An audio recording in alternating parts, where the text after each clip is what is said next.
குழந்தைகளே, நாம் தினமும் நம்மைச் சுற்றி நிறைய இயக்கங்களை பார்க்கிறோம். ஒருவர் நடக்கிறார், ஒரு சைக்கிள் ஓடுகிறது, ஒரு பந்து உருளுகிறது. இவையெல்லாம் எப்படி நடக்கிறது என்று நீங்கள் யோசித்ததுண்டா?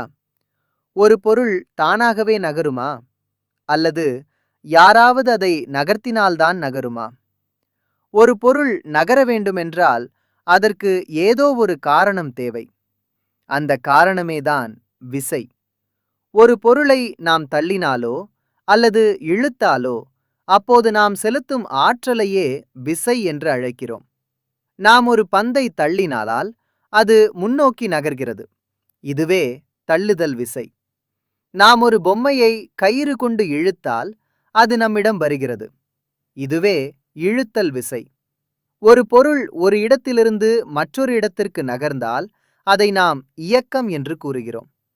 ஓடும் வாகனம், பாயும் நீர், நகரும் மேகங்கள் இவை அனைத்தும் இயக்கத்தின் உதாரணங்கள்.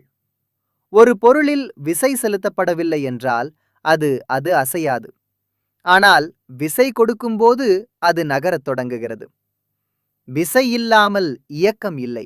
இந்த பாடத்தில் நாம் கற்கப்போவது விசை என்றால் என்ன, தள்ளுதல், இழுத்தல், தொடுவிசை, தொடாவிசை மற்றும் விசை ஒரு பொருளின் இயக்கம், திசை, வடிவத்தை எவ்வாறு மாற்றுகிறது என்பதையும்.